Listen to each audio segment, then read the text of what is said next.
Can you hear? Okay, great. Yes. Yeah, so it's a pleasure. Thanks, Cecilia. And I've been looking forward to this, sharing some of the things I've been working on for some of them for a long time and some more recent. And we'll see how much time we have. I have a number of things I could include depending on how the pace goes. So I'll be flexible if you don't mind. And one of the things that I might or might not get to is hinted at in the quotation at the bottom of my title page. I don't know if is that on your screen, visible on the screen from the Meno, the quote that says, "How will you look for it, Socrates?" So I'm not sure I'll get this far, but let me read it here before, in case I don't actually. So this is Meno in Plato's Meno dialogue, and this is Meno talking to Socrates. How will you look for it, Socrates, when you do not know at all what it is? And if you should meet with it, how will you know that this is the thing that you did not know? So this is an epistemological conundrum, right? And I think it applies to constructions, this unit of language for language learners, which is these constructions are multi-word sequences. And there's a lot of stock taken in learners learning from their input, sort of more naturalistic learning. But the problem is, how will they recognize when they're encountered a construction that's sort of camouflaged in a long stretch of text or a longer stretch of text, and the boundaries of the constructions are not marked off or flagged for them, etc. So it's quite a sort of underappreciated challenge for learners. So if we get that far, I'll talk about that. But that's my more recent interest, is how to help learners overcome this challenge of recognizing constructions that they don't know, so that they can notice them and learn them and pay attention to them. Okay, with that, constructions, holism, and the reciprocity of parts and wholes. So this is going to be basically about what the basic units of language are, and more specifically, meaning-bearing units of language.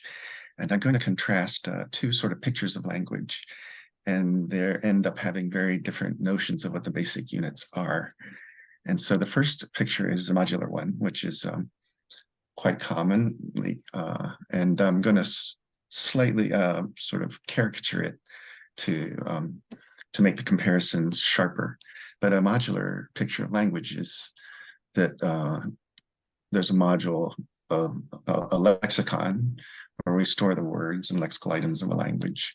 And then there's a grammar or a syntax, if you will, where we store the rules for putting those words together. Okay, and this is actually, there's a folk theory version of this for the person on the street, which is, when you learn a foreign language, what do you need to learn? Well, the vocabulary and the grammar, right? So this is sort of a parallel to that. It mirrors that. And I really appreciate Fillmore Kay and O'Connor's almost poetic way, very common sense, but poetic way of very kindly describing this. And there's a passage where they say, any account of the workings of language has to find some way to make a distinction between what it is we have to know outright about a language and what we have to be able to figure out. And that's close to the distinction between, say, a lexicon and a grammar. What we have to know outright, things that we cannot figure out. We just have to know them by brute force, brute memory. And so the paragon of that is knowing the vocabulary, the words. So just remembering the form meaning connection of words. And then for how to put them together, we can figure things out if we've mastered the grammar rules for how these combine. And so that's the simple version of the modular picture. And there's a key assumption with it, which is a kind of atomism, or an undergirding sort of view, which is a kind of atomism. And that atomism goes along with the notion of compositionality, which is essential to this also. So atomism is the sense that the parts that we work with, that we combine to make larger wholes, complex expressions, that those parts, let's use words now as our example, those words can be isolated and stored intact with their meanings and their forms. and then called upon, sort of out of, they can be called upon when we need them to interpret something we're looking, our input, or to create output. And we can call upon them, bring them out intact with their meaning, and then they make a contribution to the meaning of a more complex phrase or sentence. And the atomism is that, yes, those words have an identity that's discrete, isolatable, and that contributes that to a larger expression.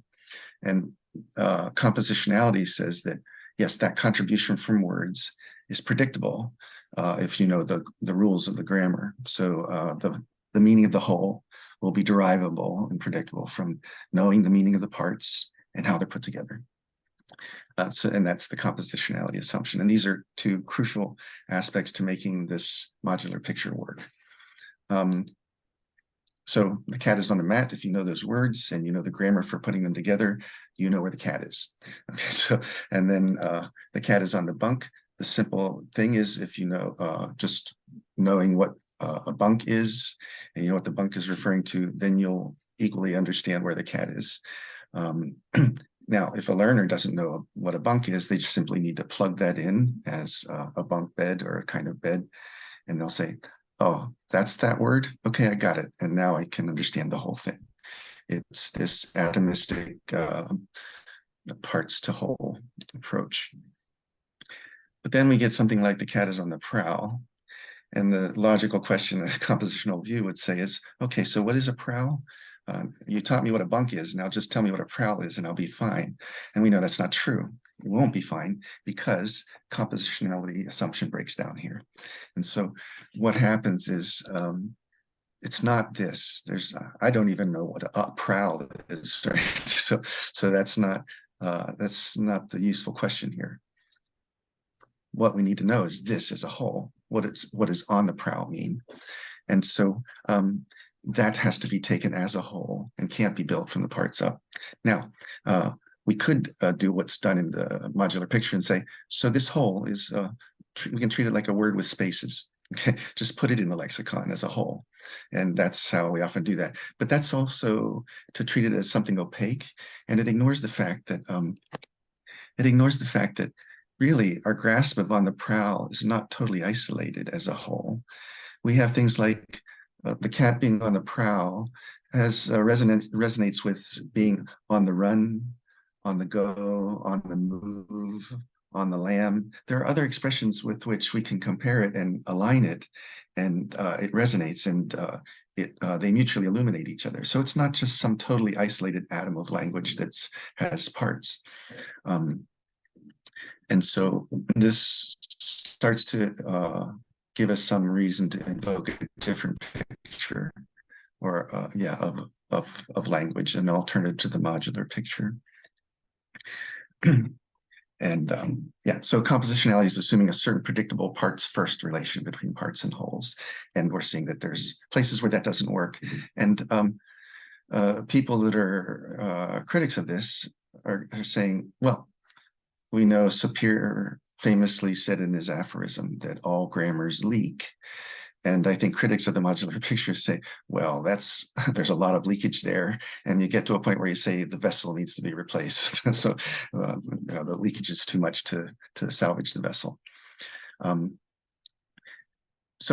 Here's the gap. There's this gap too between the lexicon and the grammar and what these can tell us. And so things like on the prowl are one of the things that can't find a real home within this picture.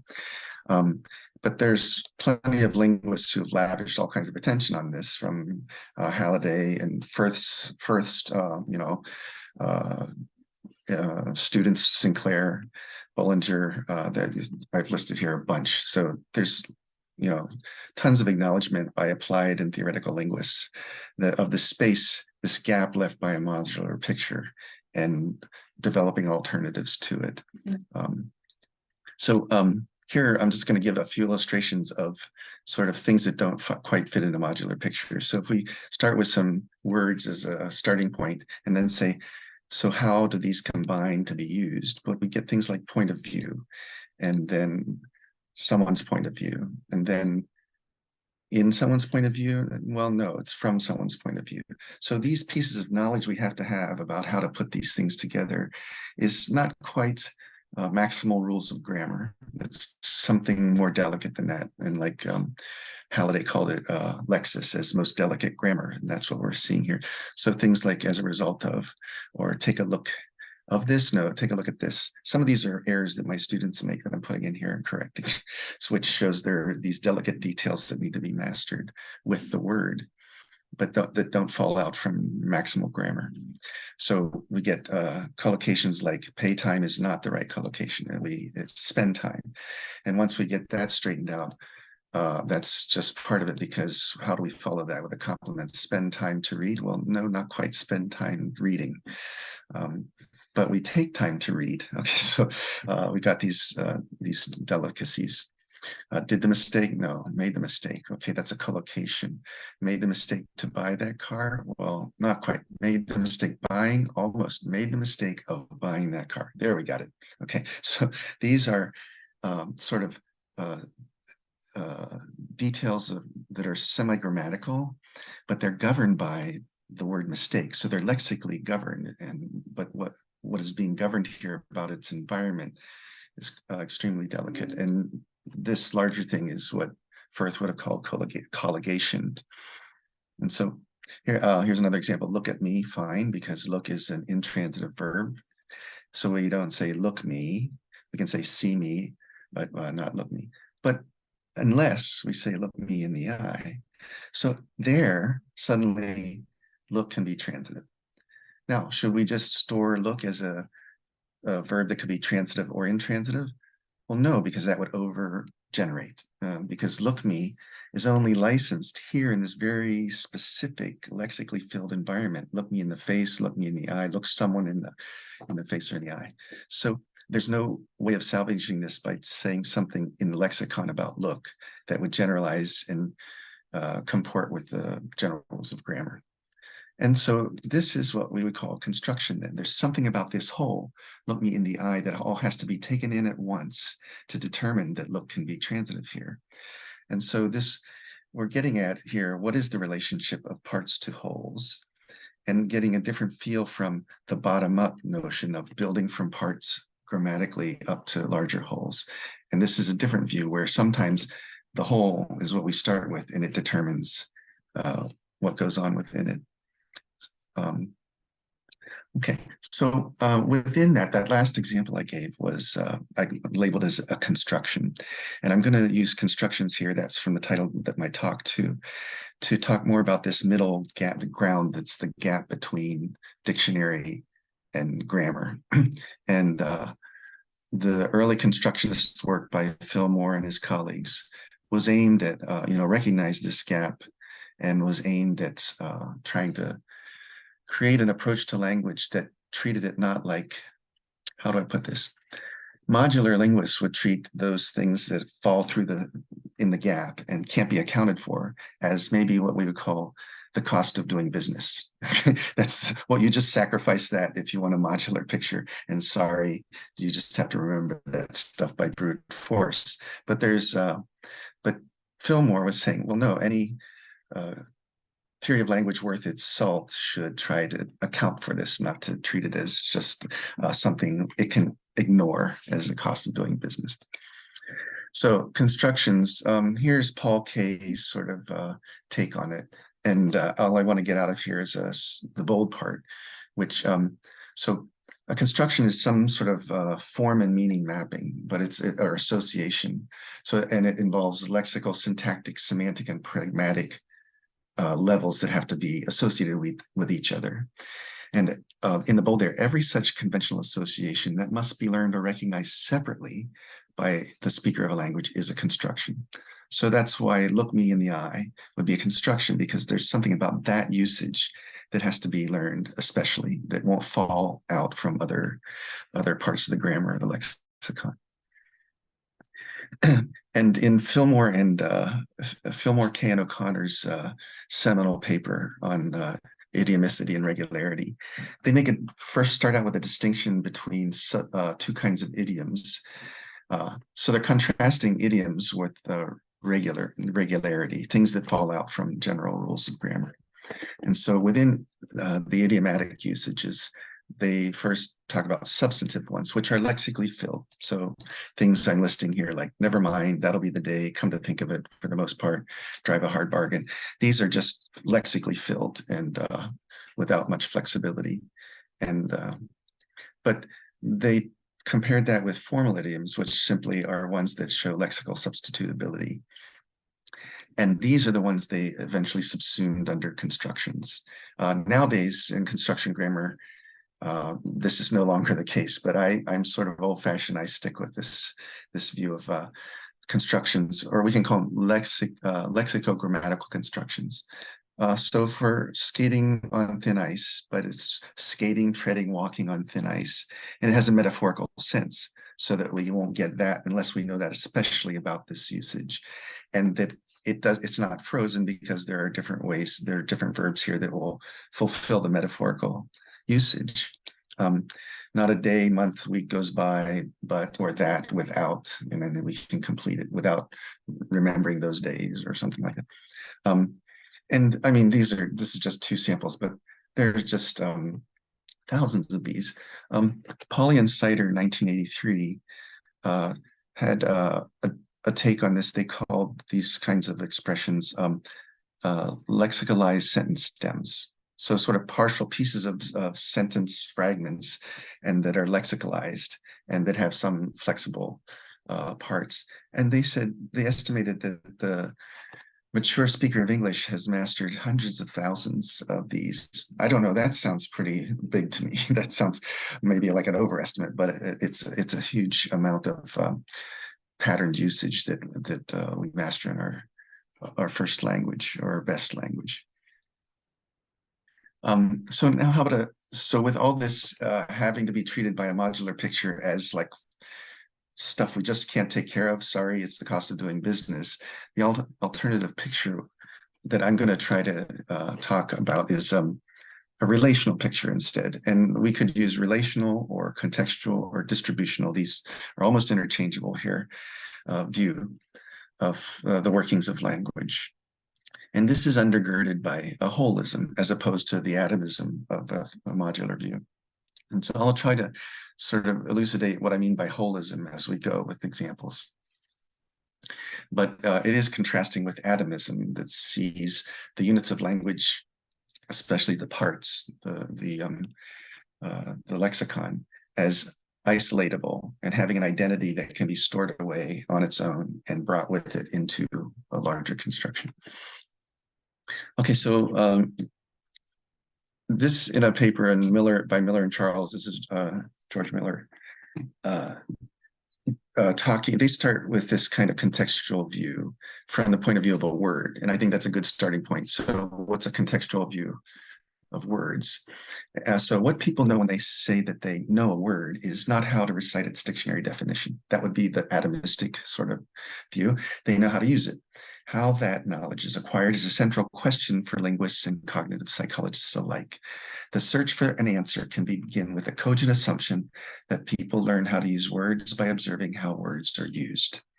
And because words are used together in phrases and sentences, this starting assumption directs our attention immediately to the role of context. And so this is sort of a soft sort of presentation of a contextual or relational view of words, of the words. Now, to get a sort of more direct view, Cruz, in his 1986 book on lexical semantics, again dealing with lexical items here, the full set of normality relations which a lexical item contracts with all conceivable contexts will be referred to as its contextual relations. And we shall then say that the meaning of a word is fully reflected in its contextual relations. In fact, we can go further and say that for present purposes, the meaning of a word is constituted by its contextual relations. So it's identifying the meaning of a word as derivable or just inhering in the contextual relations it holds. Now, this is more direct and than Miller and Charles, but it's also leaves us wondering what contextual relations, give me some meat on this. What are those? So before we get to something more concrete about this, Zelig-Harris in his distribution, this is from his paper, Distributional Structure, which was published in Word, by the way, the journal Word of the ILA.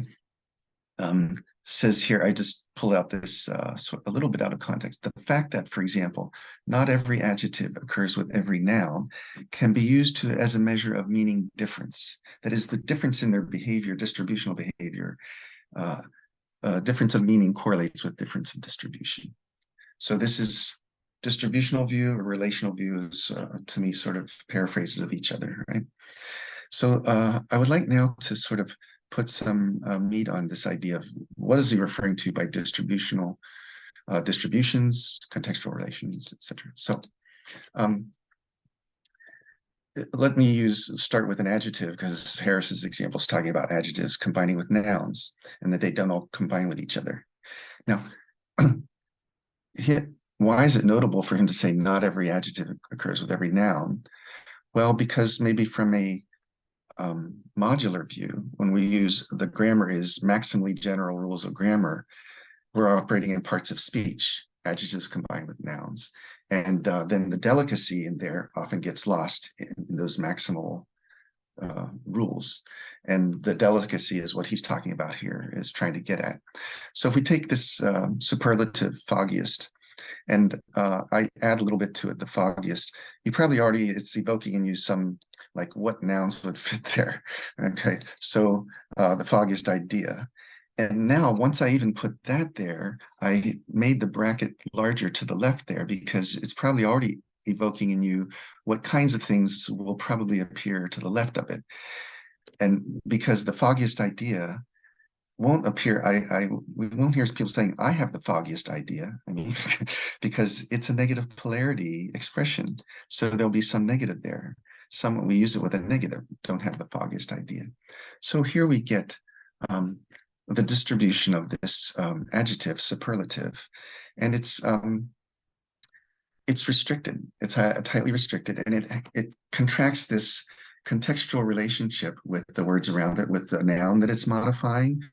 But that's not enough. It also has this mutually conditioning relation with what can go before it. It's calling for a negative in front of it.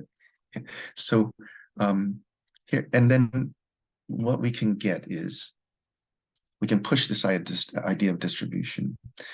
Harris, in other places, says, okay, so words with similar distributions are going to have similar meanings. This is the distributional notion of meaning, which he goes on to say, well, before we get there, what's this level of relation right that we're looking at right before our eyes is syntagmatic. So thanks to Saussure, then, we have this dimension of relation, which is a syntagmatic relationship, foggiest to its co-occurrences, right, to the things it's occurring with at the same time.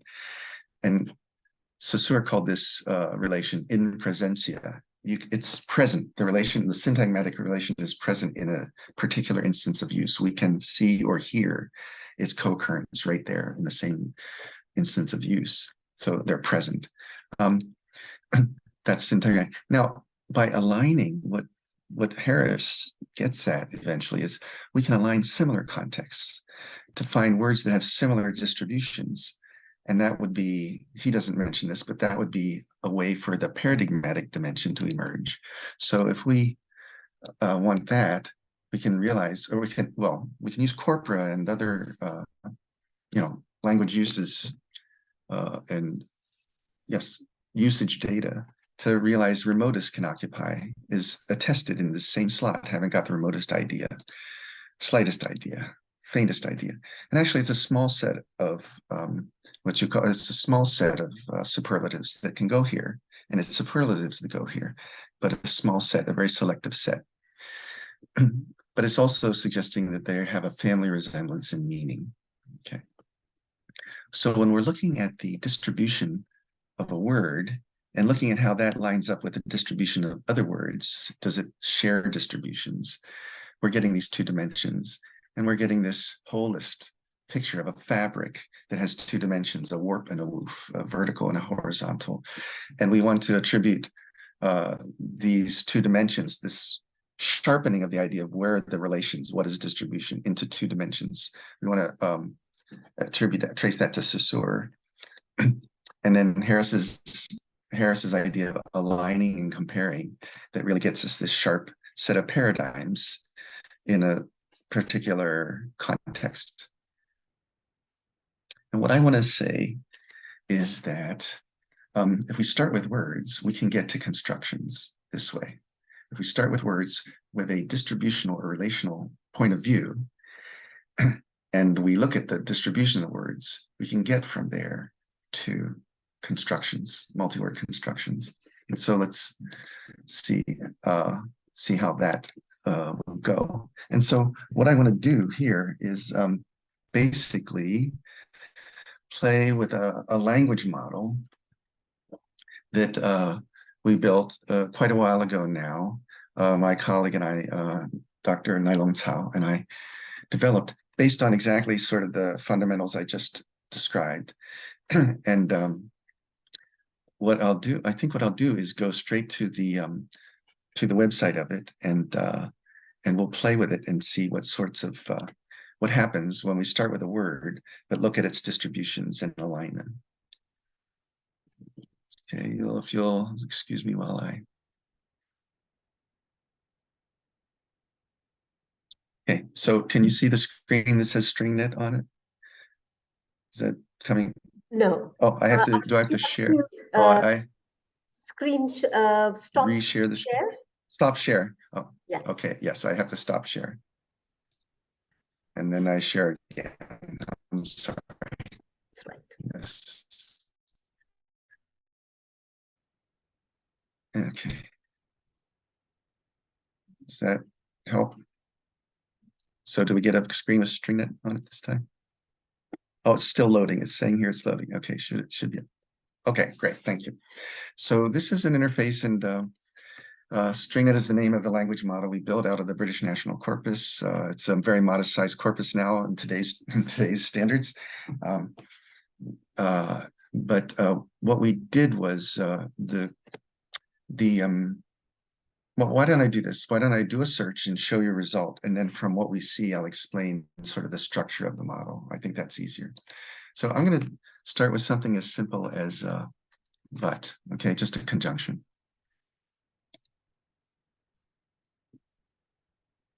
Okay, so what it does is it looks through our model, and then it ranks the patterns that came out of it. And I just want to focus on a couple at the top. So what you'll see is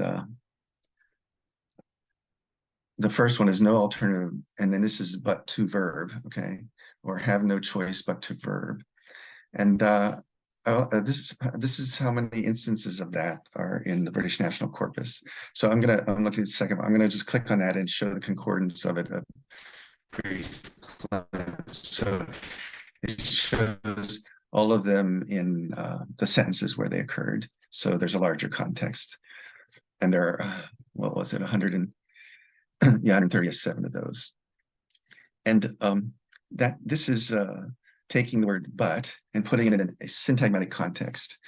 But this one category here, we have a string of words and then a category, a part of speech category. And the reason there is that our model discovered there's no single word that occupies enough of that position to deserve showing up. But it's a rather evenly spread among, there's a spread among words. So what are those words? And all I do is click on it. And then what it shows is the paradigm. So words that can appear as the verb to infinitive in have no choice but to verb. So these are have no choice but to accept, have no choice but to go. And it's a very flat list. There are 94 different unique verbs that occupy 137 tokens. So and the most frequent one is 5, and the first 3 are 5. So there's nothing that stands out, and you can see why it didn't show a verb in the pattern, because none of them really wins out. Okay, and that's to show that this is what John Sinclair would call open choice. John Sinclair talked about the principle, the open choice principle competing with the idiom principle. And the open choice principle is sort of like the modular view. As long as you know what the part of speech is, you can plug in a word that fills that part of speech and sort of makes sense. And so that's open choice. And he contrasted that with the idiom principle, where there's something else going on that I showed in those examples that don't fit the modular picture. There's something else that's exerting some influence on what goes there, not just open choice of grammaticality. Okay, so clicking on to verb shows us that. But I can click on anything. So I can click on, for example, no, and those are all occupied by that. That's a frozen slot there. And I can click on choice. And here what I get is, so the 137 were choice, but it expands the frequency to 325. But unlike the to verb slot, this is occupied by only 3 different nouns and then 2 little outliers there at the bottom. So the lion's share of this slot, that's why choice showed up, because it really was a winner, and there are actually 3 winners here.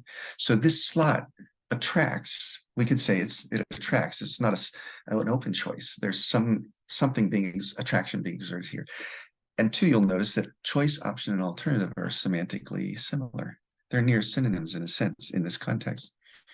So we didn't use any kind of thesaurus or dictionary to tell us the meanings. We just simply found a context and examined it and discovered that it's a semantically selective context. And so when I took us to this language model and StringNet here, what I said was, I think we can move, I was trying to make the point, we can move from a distributional view of words as parts and get to constructions. And what I'd like to suggest here is that have no choice but to verb, or have no noun but to verb, is a construction. And it's a semantically selective one. It's this context that is exerting the semantic preference on this slot where choice is, so that it has 3 semantically similar choices that show up there. And there are several things I think are significant about this. One is that what I think, after working on this for several years, what I think is when we find a slot in a context that exerts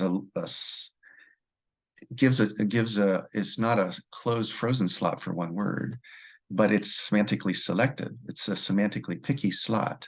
I think the context that is imposing that semantic preference is the construction. There's something there that's imposing. And I think I don't know if this will come across visually very well, but if we narrow this down to have no choice, right now it's have no choice but to verb, right? Let me do it with you.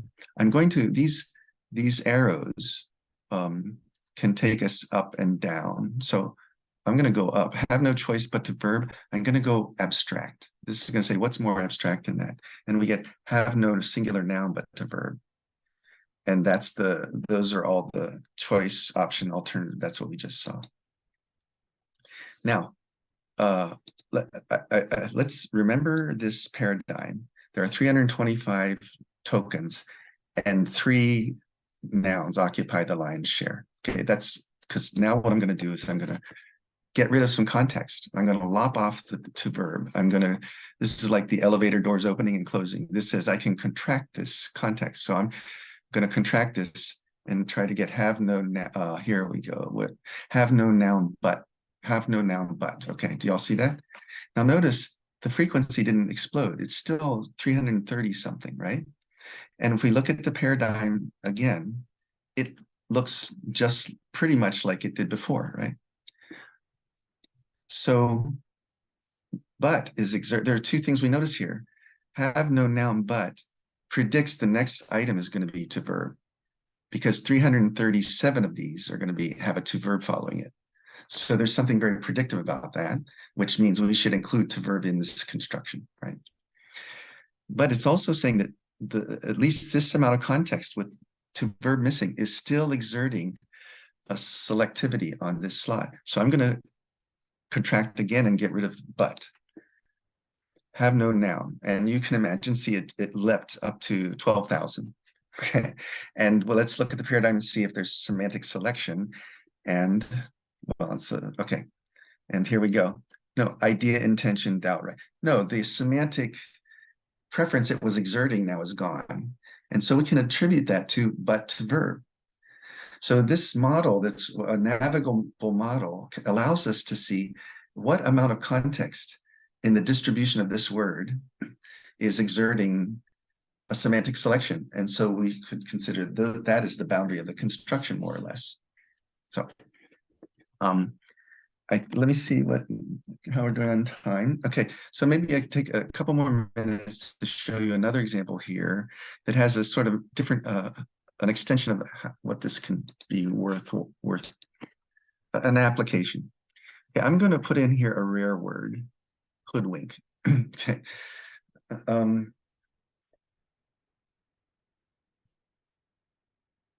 Okay, and the reason I'm doing this, the first pattern has only 5 examples. Let's just look at them right off the bat, but don't be hoodwinked into thinking that yes, the staff were hoodwinked into thinking, and we were all being hoodwinked into believing that deregulation and that, etc. Okay, was hoodwinked into coming. Okay, so what is that? That is captured by this first one, B, which is it's bold because it's any form of B, hoodwinked into VING. This happens to be a pattern that was already sort of discovered by Hunston and Francis in their 2000 book on pattern grammar. And I want to point out that pattern grammar is another really excellent effort and really productive research program that seeks to fill the gap between the modular dictionary, traditional dictionary lexicon, and grammar. And, this was out of the CoBuild project of John Sinclair, who was a student of Firth, right? So we got this tradition coming down, and then Susan Hunston and Francis developed into pattern grammar, which does respect the space between maximal grammar and the lexicon. And excellent. So they had, and I have to say I admire them because I don't know how they found this, because it's a beautiful pattern. And now let's do the same thing. We're only going to get 5 examples, but what's the VING? We already saw it is thinking, taking, believing, coming. Okay. And now here's what I want to do. I want us to picture a learner. Okay. So this is the problem with, I started out with Meno's. How are we going to look for it if we don't know what it is? How are we going to recognize it? Why search for something that we don't know? When we come across it, how will we recognize that that's what we don't know? And so this is the problem of discovery. And let me couch that in imagining a learner coming across this unusual word, hoodwinked, and not knowing it, right? And let's imagine it's their second language and they might be an intermediate level of some sort, right? But let's also imagine a native speaker of English, or someone whose English is their best language, or maybe their best reading language or whatever, and they come across this. There would be, and let's imagine it's the first time they come across this. I think if you can picture with me, it would be different experiences. Okay, and I'll tell you why by clicking on hoodwinked here to see what else can appear in that exact pattern. So we get hoodwinked. And let's imagine we don't know what hoodwinked means. And what if we came to that sentence, but we already were exposed to be forced into verbing, be tricked into verbing, be put, I don't know, be fooled, misled, coerced, deceived, pressured, drawn, seduced, provoked, tempted. It goes on and on, conned, pressured, duped, right? On and on, with a family resemblance. I don't know if you get that. There's this this family resemblance of coercion or something about I don't know, informed consent or against consent, etc. There's this family resemblance of meaning here. And what I want to say is, if this were our best language and we come at this for the first time, we don't come at it carte blanche. We come at it probably being exposed to these other ones, like what were the more frequent ones? Tricked, forced, tricked, fooled, misled. Okay, those I probably would have encountered being tricked into believing, being tricked into paying, being fooled into what? Okay, then when I come upon hoodwinked, because I might get it on one shot. You see what I mean? I might not get the whole thing, but I probably could gather a lot about what the meaning of hoodwinked is because I bring with it this um, standing reserve of the same pattern, but other words that have that same distribution. And that would, because of that distribution, they share a meaning. And I think that's why in our native language, we get vocabulary bursts that are harder to see in second language learners until they get to a certain proficiency level. Because in our first language and our best language, we somehow are um, attuned already to these patterns and contexts. We're looking around and aligning the way that I was showing, you know, Zelig Harris was encouraging us to do, right? But that we do that as we're exposed to language, we align and see and recognize patterns and words that can occur there. And we come with that store so that one shot for an unfamiliar word could be enough to get a very good grip on the meaning of that word and enough to, for a vocabulary burst. My role here dealing with second language users of English is to try to make a case for the unit of language that we should concentrate on is not word centric. That when I run into a word in my reading that I'm unfamiliar with, I ask what it means, or I look it up, or I click on it to see what the online dictionary will tell me by clicking on it, or get a translation of it. And that would be what I call a word-centric approach, which is atomistic. It says this word has a meaning that's stored in a dictionary that I want to store in my mind. But the distributional view is saying, no, no, no, no, no. That dictionary is just storing the sort of the gleaning off of the distributional results, right? And so in second language and foreign languages, I think it's at least here in the pedagogical atmosphere in Taiwan. I don't know about a lot of other places. Vocabulary is taught often in isolation, and maybe they're given a couple examples. But I think if we're find ways to attune students to these patterns at an early stage, as soon as they're exposed to, text, that they will be accruing the patterns and also have the chance to have one shot learning at words, but not if they don't have the contexts already as fertilizer for that. I think I'll stop there and we can see if anyone has questions or comments or